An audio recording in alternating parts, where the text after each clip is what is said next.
Okay, let's just dive right into this explainer. If you've ever been in a hospital, watched a medical drama on TV, or honestly even just glanced at your smartwatch, you've seen those rhythmic, bouncing lines on a screen. But for most of us, those peaks and valleys are a complete mystery. Well, today we're going to change that. We're going to translate all that dense medical jargon and decode the secret electrical language of your heart. But first things first, let's clear up a super common mix-up right away. People use ECG and EKG interchangeably, but there's actually a really distinct difference between the graph and the gram. The electrograph is the physical device itself. It's the machine, the wires, the sticky electrodes that go on your body to measure those tiny electrical changes. The electrocardiogram, on the other hand, is the output. It's the physical paper printout or the graphical display on the monitor showing those wavy lines. So it's kind of backward from what you might expect. The machine doing the actual work is the graph, and the picture it produces is the gram. Here is our quick roadmap for today's explainer. We'll be hitting 5 key areas. 1. The heart's electrical language. 2. Decoding the ECG waves. 3. Capturing the signals. 4. Modern monitoring technology. And finally, 5. Why ECGs save lives. All right, starting off with Section 1, the heart's electrical language, setting the foundation. Before we can read the lines, we absolutely have to understand what's generating them. And it's honestly amazing to think about. This entire life-saving translation of our body's electrical alphabet traces all the way back to Willem Einthoven's invention in 1901. Over a century ago, he actually figured out a way to detect the microscopic electrical changes on the skin that happen with every single heartbeat. It was such a monumental, game-changing breakthrough for human physiology that it eventually earned him a Nobel Prize. Now, to really get what Einthoven's machine was measuring, we need to quickly tackle 2 key biological terms. The first one is depolarization. You can think of this as the working phase. It's literally the electrical spark that spreads through the cardiac muscle and forces it to physically contract.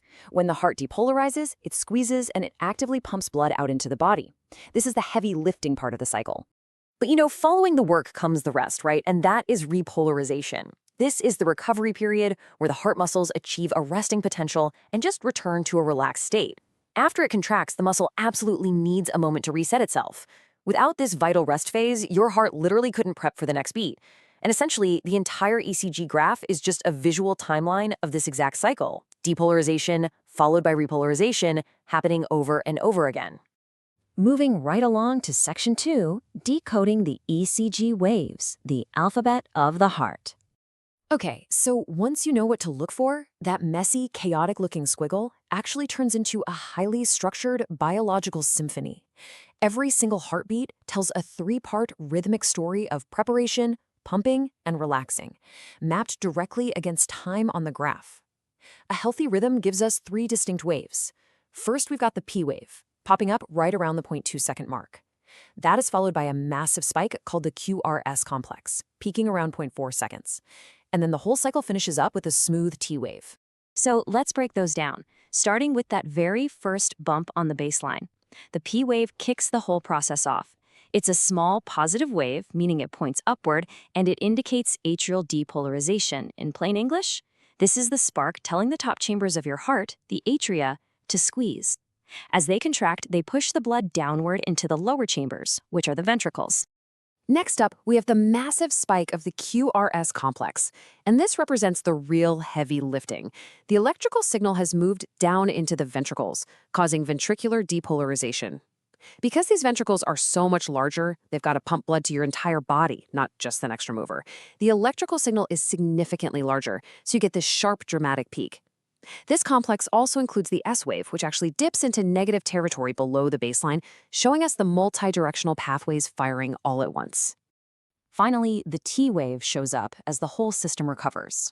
This is a positive wave, usually slightly wider and taller than that initial P wave. It beautifully demonstrates the heart's vital resting phase, representing ventricular repolarization. The massive ventricle muscles are relaxing and resetting their charge.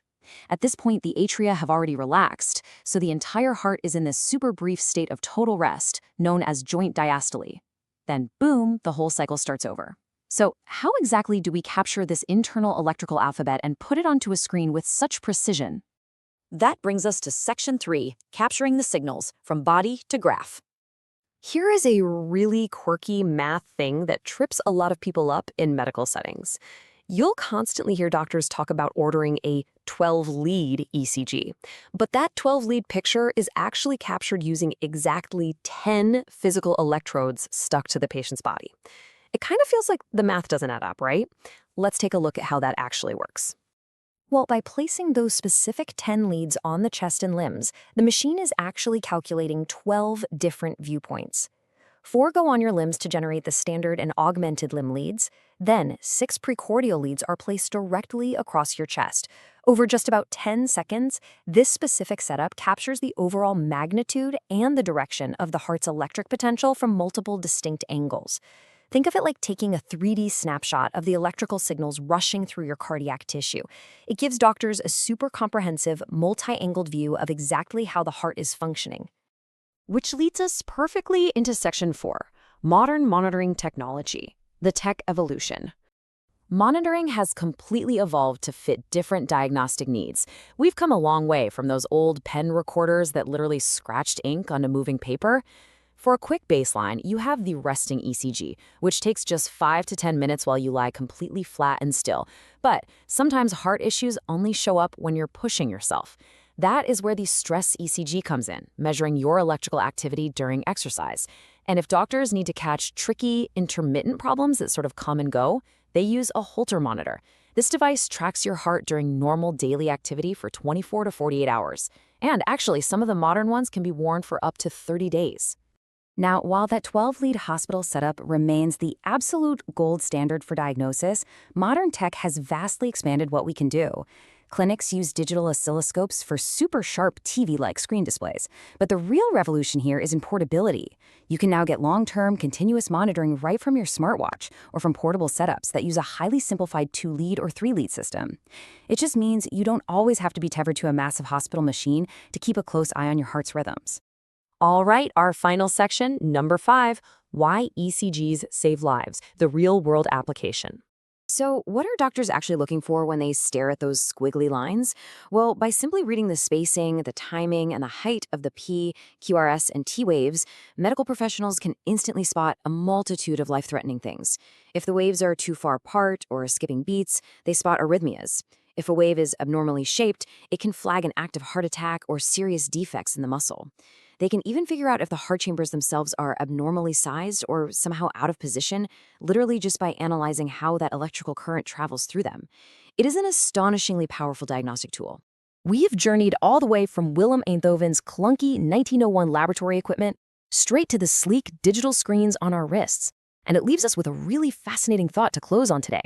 As this life-saving electrical language moves out of the hospital and becomes a normal, everyday part of your wardrobe via smartwatches and portable monitors, how will 24/7 personalized cardiovascular tracking change the way you interact with your own biological data? Will you use this constant feedback to take charge of your health in real time? Thank you so much for exploring the secret language of the heart with me today.